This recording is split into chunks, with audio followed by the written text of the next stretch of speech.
Gostaria de fazer primeiro algumas ponderações e perguntas ao Dr. Paulo Gonet, e depois vou te tratar como senador, senador Flávio Dino, já que se colocou para ser avaliado pelos pares. Tá? Dr. Gonet, eu tenho uma crítica apenas, que eu sou favorável à lista tríplice que é formada no Ministério Público, e acho que é um mecanismo salutar, embora caibam também ponderações sobre elas. Só um minuto, senador Moro. Mas essa não seria uma crítica, evidentemente, direcionada a Vossa Excelência. Né? Vossa Excelência foi indicada fora da lista, mas sabemos, isso é notório, que Vossa Excelência tem predicados, tem uma reputação profissional e técnica no Ministério Público Federal, que, aliás, confirmado aqui nessa data, nessa sabatina.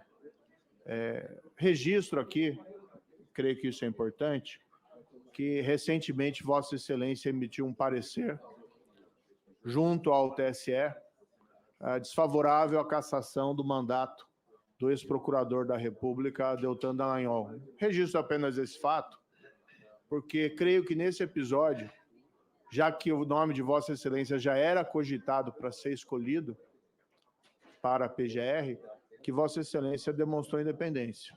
Ela demonstrou que, apesar, imagino, todos têm o sonho, né, de ser, eventualmente, Procurador-Geral da República, mas Vossa Excelência agiu com a independência e deu o seu parecer no sentido que entendia apropriado para aquele caso específico.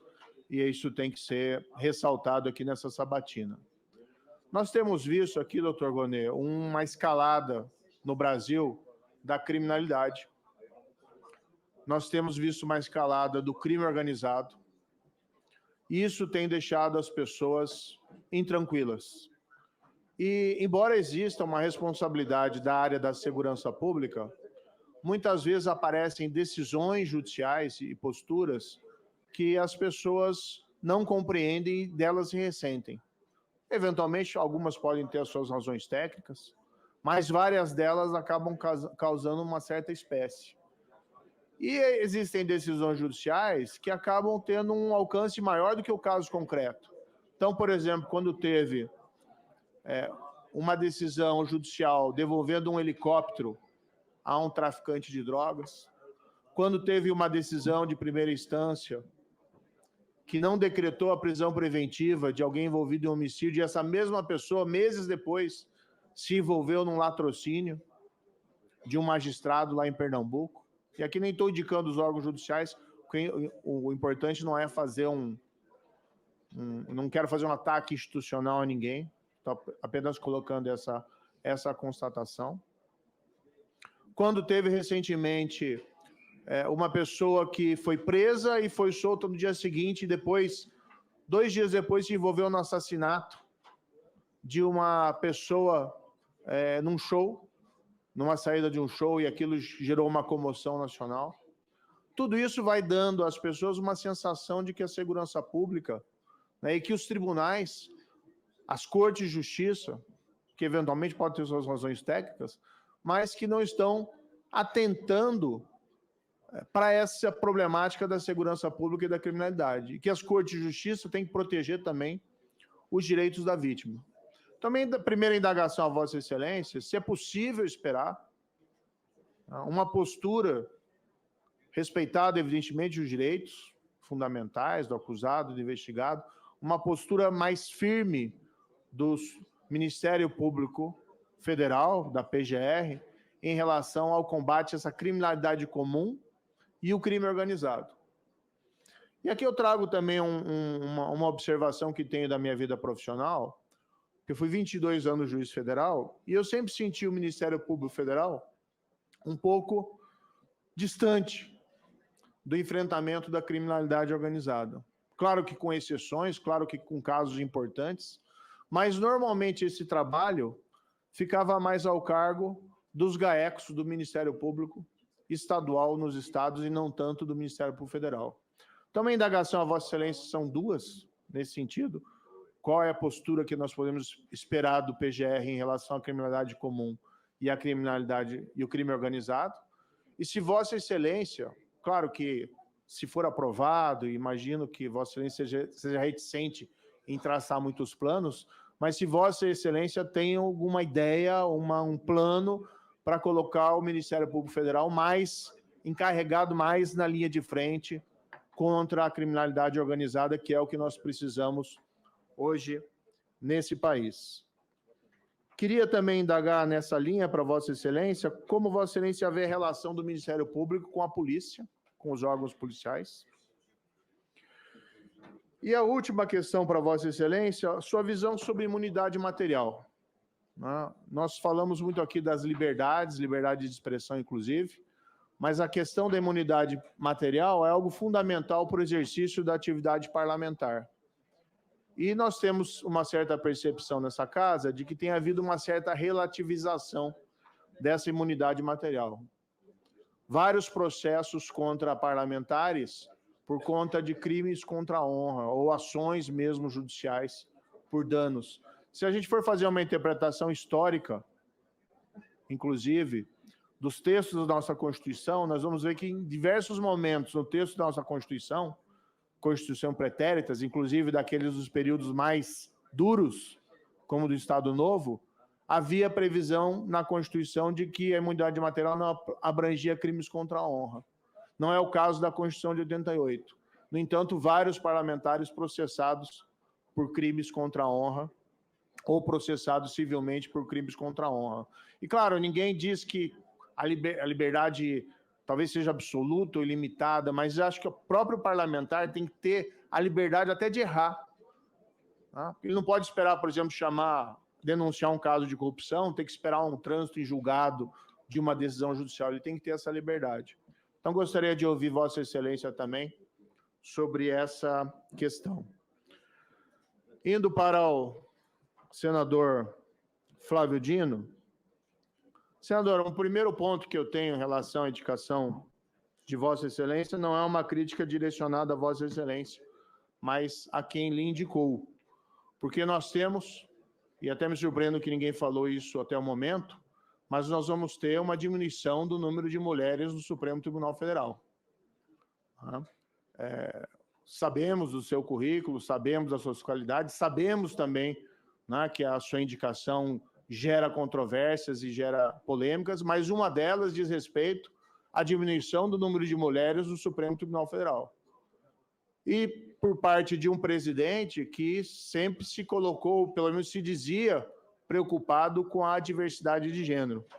Teremos apenas uma mulher, já que se aposentou a ministra Rosa Weber, teremos apenas a ministra Carmen Lúcia, e o presidente não conseguiu indicar uma mulher para o Supremo Tribunal Federal. O que é mais espantoso é que dos nomes que eram ventilados, Vossa Excelência acabou sobressaindo nessa indicação, mas os nomes que eram ventilados, nenhum deles era de mulher. O que nos faz supor, senador Petecão, que se surgir uma vaga por alguma circunstância, não creio que vai acontecer, mas se surgisse uma vaga, não seria novamente indicada uma mulher pelo presidente da República. Sobre isso, até, senador, nem coloco aqui uma indagação para Vossa Excelência, é um comentário da minha parte, uma crítica que eu faço. Na mesma linha do doutor Gonet, senador Flávio Dino, nós vemos uma escalada da criminalidade no Brasil, um problema de segurança pública, que é um problema sério, que já vem de anos, mas existem crises pontuais também que aconteceram dentro da sua gestão do Ministério da Justiça. Eu tenho sido crítico à sua gestão dentro do Ministério da Justiça, mas não vim aqui para criticar a questão da segurança pública, já que Vossa Excelência está pleiteando uma outra posição.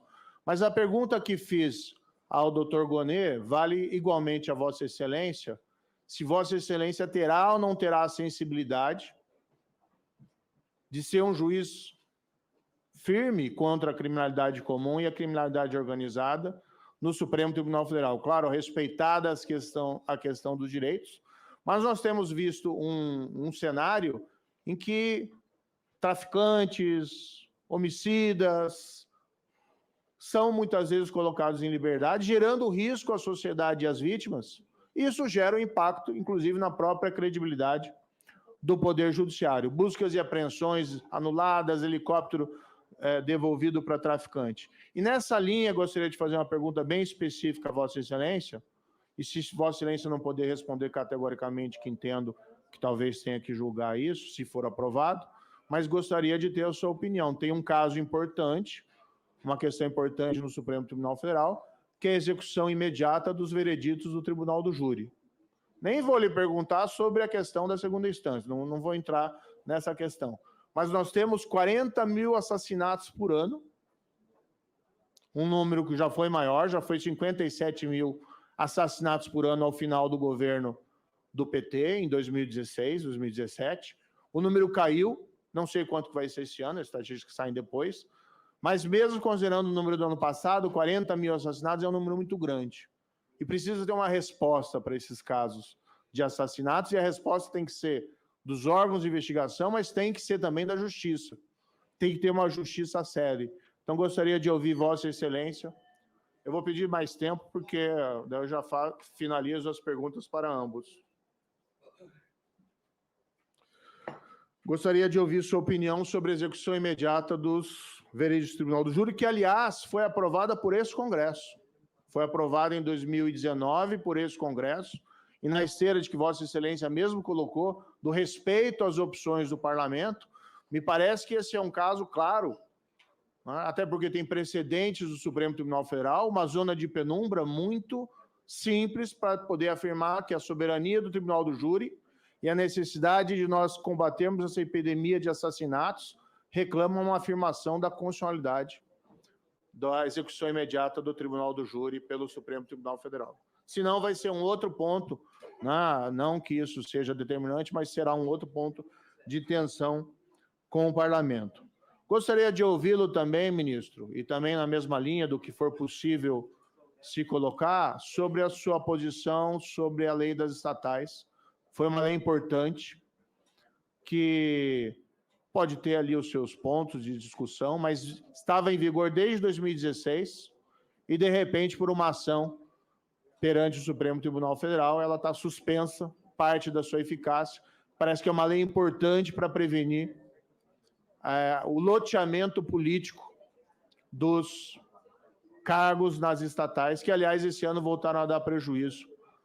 Não necessariamente por conta disso, mas creio que esse é um dos fatores que levam a isso. E aqui, claro que existem, não é criminalização da política, claro que existem políticos bons, mas é uma norma de prevenção, na verdade. Nada mais do que isso. Ainda, ministro, tomando a liberdade de lhe perguntar sobre imunidade material para os parlamentares. E aqui imagino que esse tema, Vossa Excelência, seja bastante sensível, porque Vossa Excelência já foi deputado e é senador, embora licenciado, né, como ministro. Na mesma linha que indaguei ao doutor Gonet, se nós formos fazer uma interpretação histórica, inclusive, do texto da Constituição, sequer crimes contra a honra deveriam estar fora da imunidade material. E no debate parlamentar, e certa feita alguém me disse isso, no jogo político, o senador Davi Alcolumbre sabe disso, embora seja um dos parlamentares mais ponderados aqui da casa, muitas vezes se excedem os políticos nas suas palavras, se excedem em relação à atuação, seja como oposição ou seja como base do governo. E os parlamentares têm que ter a liberdade, porque eles são expressão da liberdade dos seus representados. Eu gostaria de ouvir a sua opinião, ministro, sobre esse tema e aproveitar esse gancho para lhe chamar a reflexão o assunto. Vossa Excelência já representou criminalmente parlamentares no seu direito, e não vou entrar no mérito, em relação ao que foi dito, o que não foi dito, eu tenho minha opinião muito tranquila sobre isso, mas Vossa Excelência representou se sentindo atingido em sua honra no que disse. Vossa Excelência tem direito. Mas Vossa Excelência, como ex-deputado, Vossa Excelência, como senador, Vossa Excelência vindo ao parlamento pedir, né, a aprovação do seu nome, E Vossa Excelência se colocando no seu discurso, que achei um discurso importante para nós guardarmos, e claro, temos que fazer aquela distinção entre o discurso e o gesto, mas esse discurso deve ser guardado tanto por Vossa Excelência como por nós. Mas Vossa Excelência vem e diz que pretende vestir a veste, né, da toga e, salvo engano, uma postura mais conciliatória. Faria aqui uma solicitação, mas uma sugestão a Vossa Excelência, que desistisse dessa representação, né, por crimes contra a honra, contra colegas aqui do Parlamento.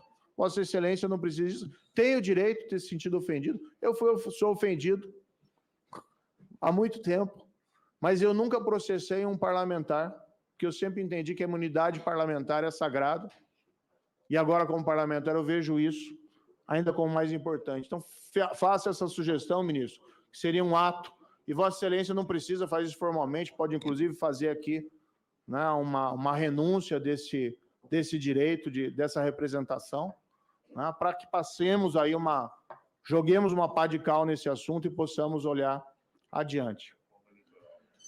Ainda, ministro, e indo para o final, contando com a compreensão de Vossa Excelência, eu vi com atenção suas palavras e nós vivemos um mundo polarizado. Eu fui até aí cumprimentá-lo, acho que é um dever de cordialidade e civilidade.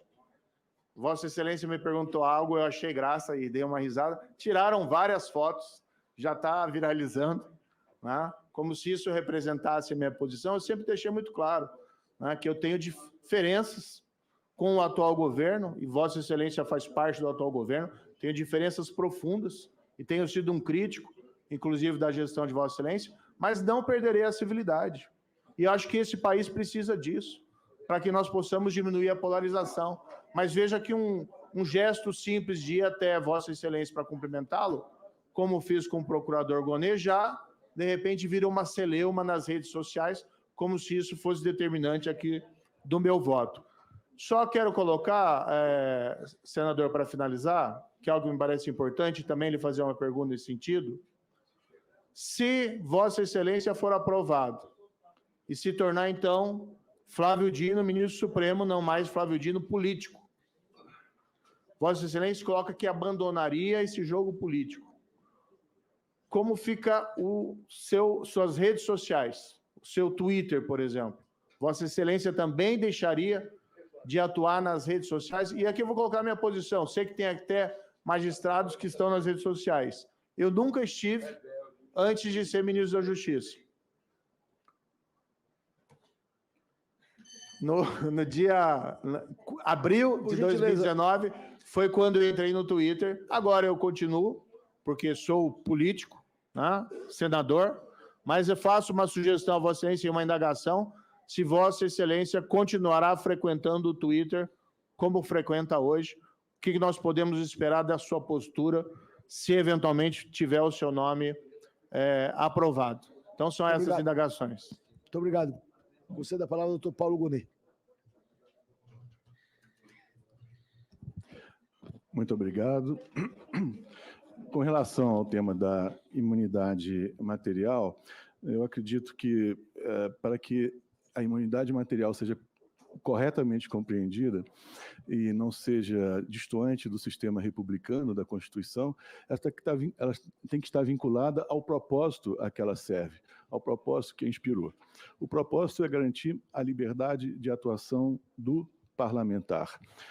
Na medida em que as palavras do parlamentar guardarem nexo direto com a atividade própria da atuação no parlamento, me parece que a imunidade tem cabimento.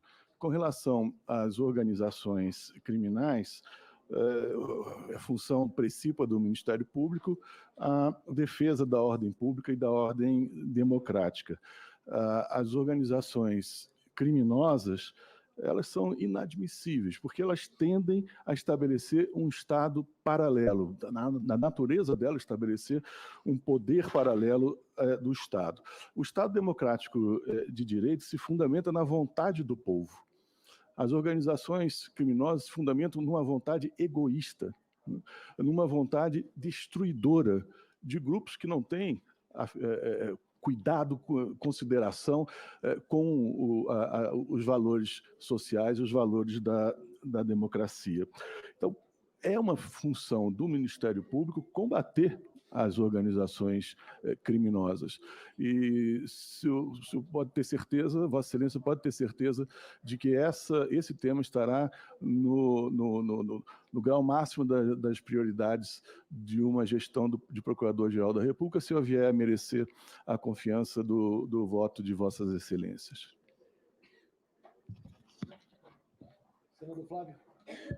Quero agradecer ao senador Sérgio Moro. Nós nos conhecemos há algumas décadas, né, desde a magistratura federal, quando eu fui fazer campanha para ser presidente da JUF lá na Justiça Federal do Paraná. Já se vão mais de 30 anos, creio eu.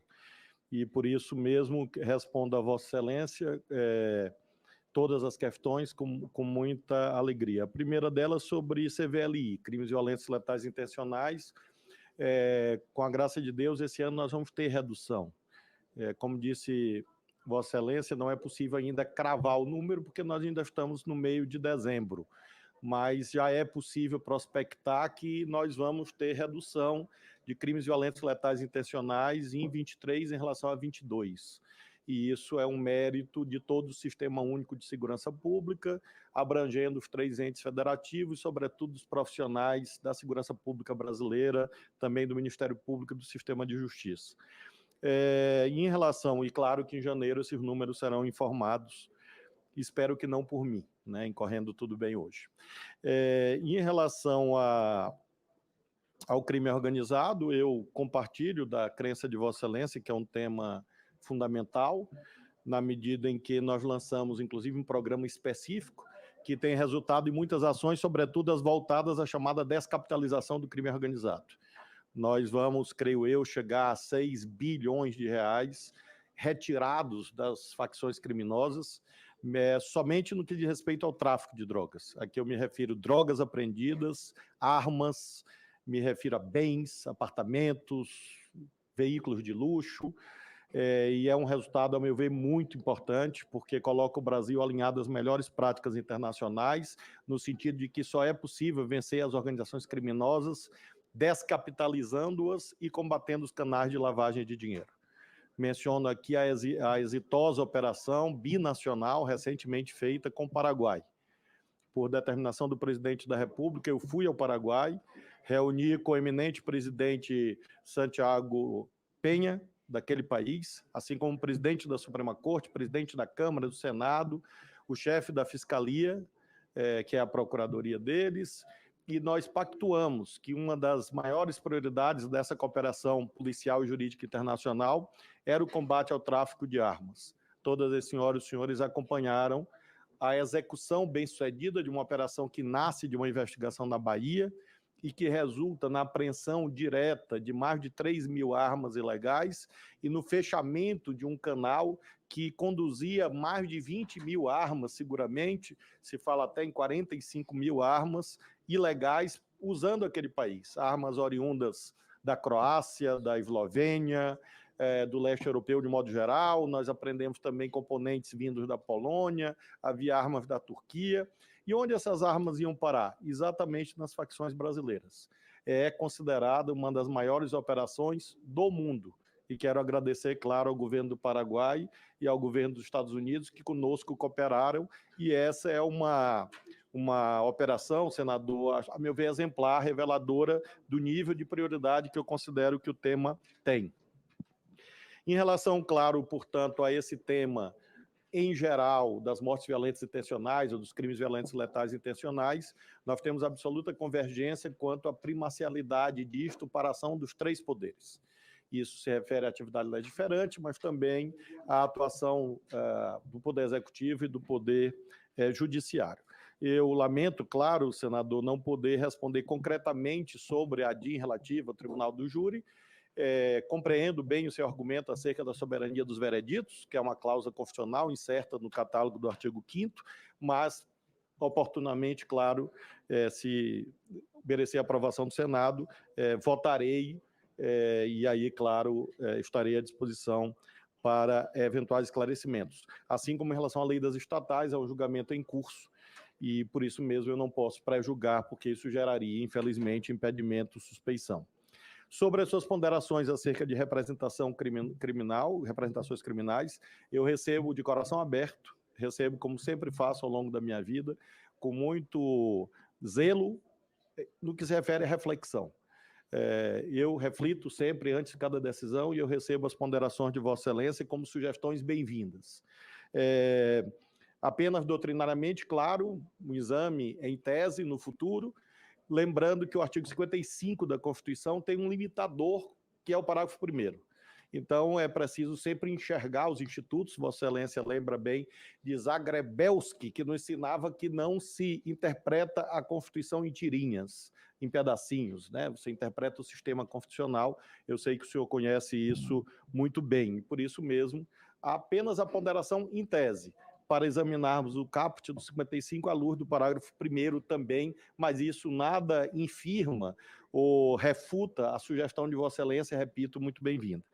Finalmente, sobre redes sociais, evidentemente que muda, porque, como mencionei, bem sei do sacrifício que farei em relação à minha vida política. Ontem eu falava para alguns senadores e senadoras que eu gostava, né? Ou gosto, sei lá, de fazer carreata, comício, caminhada, preferencialmente no sol, mas gosto muito da atividade política, não o considero como algo penoso, pelo contrário, e por isso respeito muito a política, a vivo muito intensamente há 17 anos, mas sei que, em merecendo a aprovação agora na CCJ, e vejo que o senhor, senador Moro, ainda não votou, o que me enche de esperança. Agora, em merecendo a aprovação no Senado, não votou ainda não. Em merecendo a aprovação aqui na CCJ e também no plenário, é claro que eu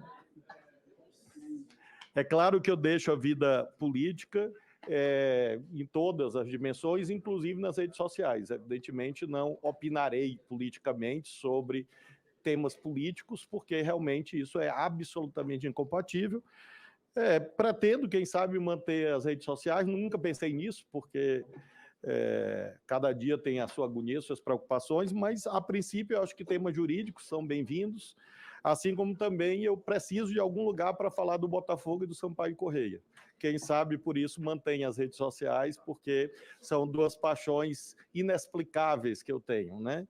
No caso do Botafogo, eu preciso dizer em algum lugar que um time que lidera o Campeonato Brasileiro com 20 pontos não tem direito de ficar em quinto lugar. Eu preciso de algum lugar para escrever isso.